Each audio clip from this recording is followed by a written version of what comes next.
The rain tapped softly against the windshield as Jordan sat motionless in his car, engine running but gears still in park. His fingers tightened around the steering wheel, knuckles white.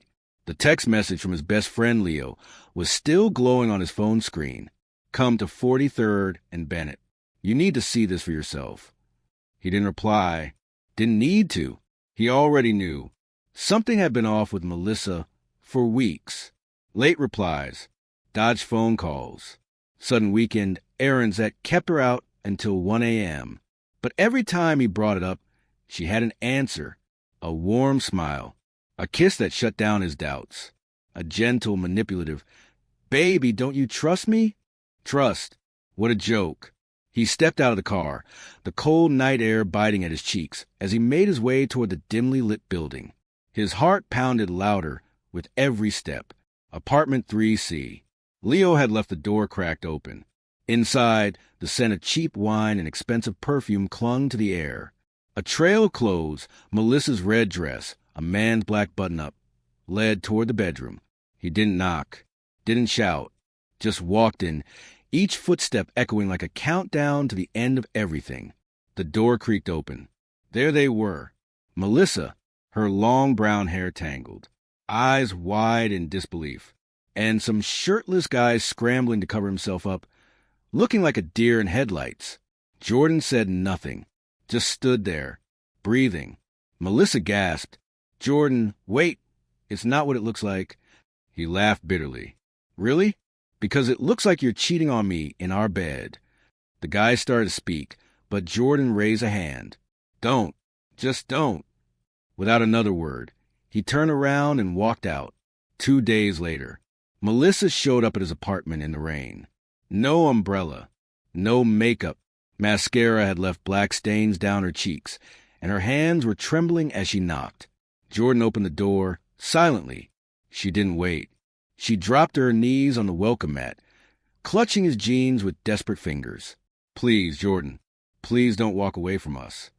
He looked down at her, soaked, shaking, sobbing. We can fix this, she said through sobs. It was a mistake, a horrible mistake. I was scared you'd leave me someday, and I ruined everything. Please, baby, I'll do anything. His jaw tightened. You don't get to break something and then beg me to pretend it was never cracked. She looked up, eyes pleading. We can go to therapy. I'll block him. I'll change. Just don't give up on me. He crouched down not out of kindness, but finality. You didn't make a mistake. You made a choice. She sobbed harder. I spent years giving you all of me. Trust, love, loyalty, and you gave yourself to someone else. He stood up again. I'm not angry anymore, Melissa. I'm done. He gently pried her fingers off his leg, and he closed the door. 1 year later, Jordan sat across from a smiling woman at a cozy little bistro downtown. Her name was Elise. Funny, intelligent, loyal in a way that felt effortless. As they laughed over coffee, Jordan felt something he hadn't in a long time: peace. Meanwhile, across town, Melissa scrolled through his social media. She saw the photos, the joy, the new life she wasn't part of. She messaged once. You look happy. I still think about you. He didn't reply, because he had moved on. And this time, he wasn't looking back. After Melissa's tear-stained departure from his doorstep, Jordan sat on the couch in the dark, the rain still tapping lightly at the windows. Silence pressed around him like fog, heavy and suffocating. He should have felt triumphant, vindicated. Instead, he felt hollow. Cheating wasn't just betrayal. It was erasure. It was the way Melissa had looked at that man like Jordan didn't exist. All those shared mornings, inside jokes, lazy Sundays, reduced the collateral damage in a moment of lust or loneliness or cowardice. For days, Jordan stayed quiet, deleted old photos, archived text threads. He blocked her number not out of pettiness, but survival. Every message from her was a wound trying to reopen. Leo visited often, sometimes bringing takeout, sometimes silence. You did the right thing, Leo said one night, sipping a beer beside him. Jordan nodded but didn't respond. Some truths weren't soothing even when spoken aloud. Melissa, meanwhile, unraveled. At first, she believed Jordan would come back. He always forgave small things. The forgotten birthday dinner. The lie about texting an ex just once. He was patient, gentle, and good. Too good for her. But this time, there was no text. No angry call. No drunken, "I miss you" at 2 a.m. Just silence.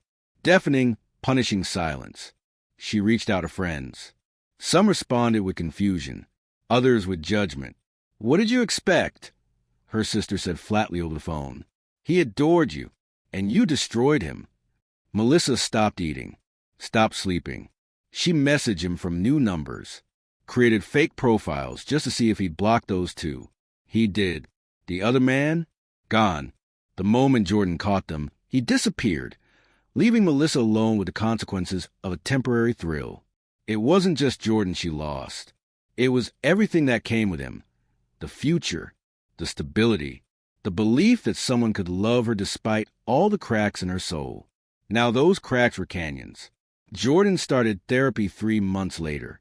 He hadn't planned on it, but the emotional toll refused to fade.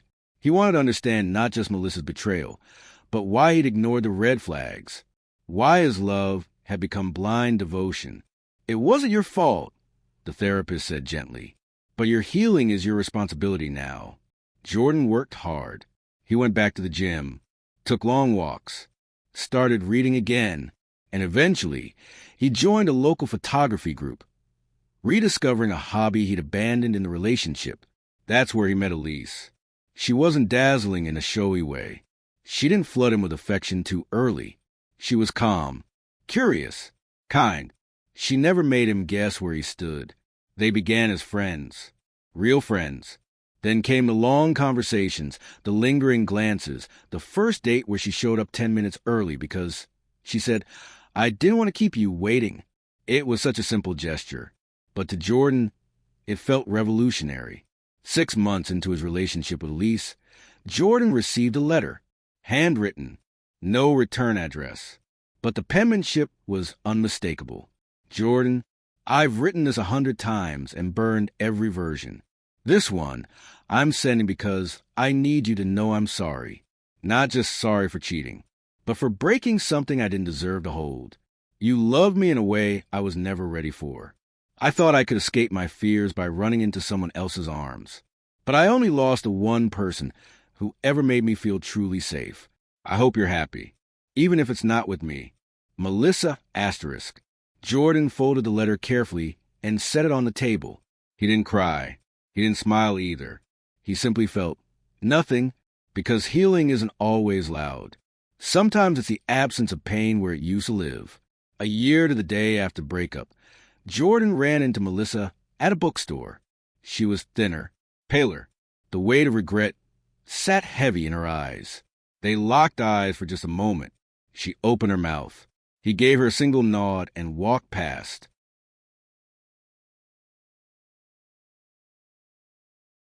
Elise was waiting outside with a smile and 2 coffees. As they walked away hand in hand, Melissa turned to the shelf, pretending to read. But her hands were shaking, because she finally understood. Love isn't begging on your knees when you've burned the bridge. Love is loyalty when no one is watching. And Jordan? Jordan was done. Jordan stood by the edge of the lake where he and Melissa once walked barefoot in the summer evenings, laughing about nothing, dreaming about everything. But now it was quiet, peaceful. Elise stood a few feet behind him, watching him gently drop Melissa's old letter into the water. The paper soaked, folded, and slowly sank, like the last weight being released from his chest. He turned to Elise, and she took his hand without a word. No questions, no comparisons, just presence. They walked back to the car together, the late autumn sun casting golden light through the trees. Inside the car, Elise leaned her head on his shoulder. "Are you okay?" Jordan stared out the window for a moment, then gave the smallest, most genuine smile he'd given in a long time. "I am now." Melissa never heard from him again.